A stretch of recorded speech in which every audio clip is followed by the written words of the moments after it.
Sri Sai Ram.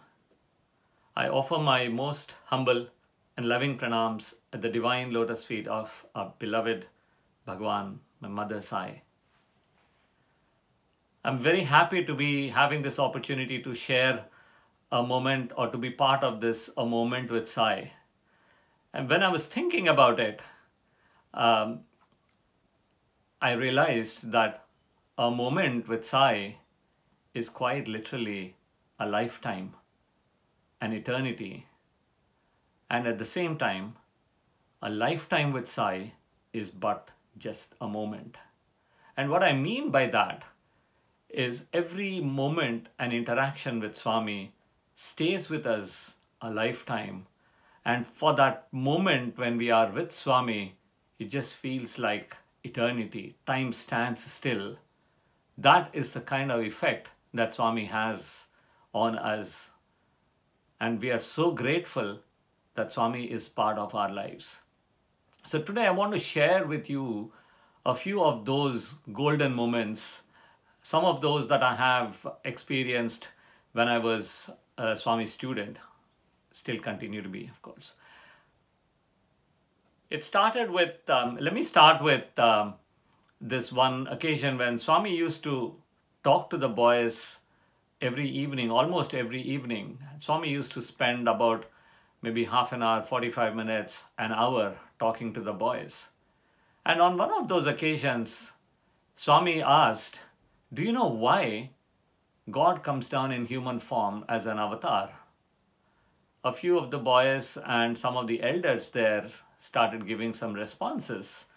And Swami was quite uninterested. One of the elders also started saying, Swami, you said in the Bhagavad Gita, yada yada hi dharmasya. And Swami quickly stopped him and said, hey, be quiet. And he made a very nice and interesting statement then. He said, if I wanted to set right things in this world, do I need to come down? My mere thought is enough to have that effect. And true, because he has created this entire universe, these many universes, with just a thought. He can create, he can annihilate, he can change, do anything with just a mere thought. And then Swami went on to make a very beautiful statement. He said the reason God comes down in human form is to give all of you the joy and experience of spending time with an avatar, with God. That is so true. Because without that, without Swami coming down in this human form, how would we get all these experiences, the joy of interacting with the Lord? I am what some people call a third generation Sai devotee. My grandmother and then my parents were devotees of Swami. And sometimes when I heard other people's experiences, I used to think I did not have any, what they call, a dramatic entry of Swami in my life. He's always been part of my life. But little did I realize that over the years, every single experience and every little experience helped to build a kind of a kinship, a friendship, a bond of love that strengthened with every passing moment, with every day. There was this one occasion when we had gone for getting to take Swami's blessings before we had our second year MBA Viva. It's like where we had external, very senior, very high powered, I would say, panel of experts who were coming to do a kind of a questioning for us, where we had to do a presentation of our project. It's like a dissertation defense, and then there would be questions. So, we were all quite nervous about it and very keen to get Swami's blessings. And it was a Thursday. There were the primary school students as well. And the primary school, when one boy has a birthday, there will be at least 5 others who will come with that one birthday boy. It's like a procession for them. It's an opportunity for them. So anyway, there were, I think, 6 of them who were sitting before me, and then there was another person. I was, I think, the 8th person. Swami created Vibhuti.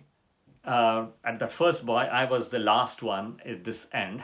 Swami created Vibhuti, and I could see from that distance there was just a little bit of Vibhuti on the thumb of Swami. And Swami was putting this Vibhuti on the forehead for each of those people. The instant thought that came in my head was, oh my God, will there be enough Vibhuti by the time Swami comes to me? So will I get it or not? I mean, I'm sure you all think it's such a stupid thought, and I completely agree. But I'm also honest to confess that was my thought. So Swami was putting the tika, the vibhuti on the forehead for each one. He came to me and put an extra thick big one on my forehead. And then he took one step back, kept looking straight at me, and he did this hand this way. The amount of vibhuti that came out of Swami's hand filled my face. It kind of went in my eyes.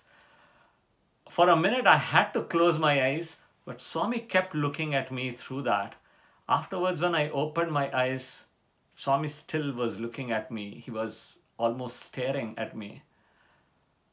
I was just looking at Swami. And in that moment, afterwards, when Swami left, I realized not just that he knows everything that goes through our heads, not just everything that we want, but he is there. He is there to bless us, to give us what we need as well. And that was, it's a very simple incident, but it had a very, I would say, a strong impact on me. There was another time when Swami suddenly was talking to the boys, as I mentioned, and suddenly he looked at me and said, "Hey, are you a God-fearing person?" And those days, it was the general kind of the norm in the society was, it's a good thing. It's like a positive thing if you are a God-fearing person. That was how the society perceived or looked at you. So if you said you're a God-fearing person, that means, you're good. So instantly I said, "Yes, Swami." And then Swami said, "Do you think a thief is afraid of the police, or does he love the police?" I said, "Swami, he's afraid of the police." I found it a bit strange, but Swami then continued. He said, "Why should you be God-fearing? Only a sinner should be God-fearing. You should be God-loving." Very true, I thought. These experiences that Swami has given us, these little experiences, whether they're little or big, all of these help to strengthen and build the bond of love between Swami and us. I'm also reminded of another a very, very beautiful and very insightful experience and moment with Swami. I used to be extremely nervous when it came to public speaking. Forget public speaking. In fact, speaking to 2-3 people was also a matter of nervousness for me. And Swami steadily and gradually taught me how to overcome that fear.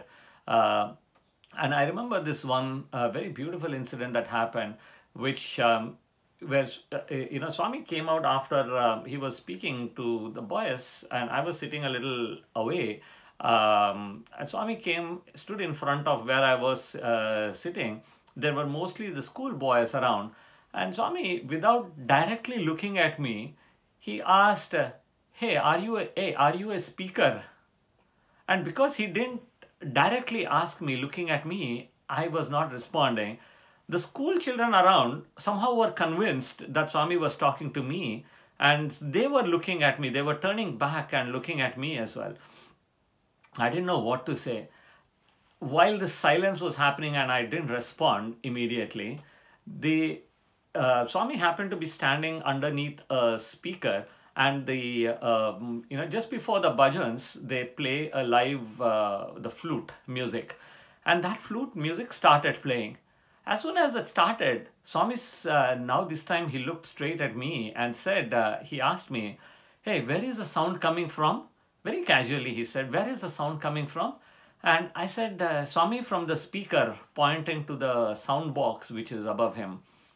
And with a very beautiful smile, a twinkle in his eyes and the beautiful smile, Swami said, you see, the sound comes from the speaker, but the source is inside." And he walked away.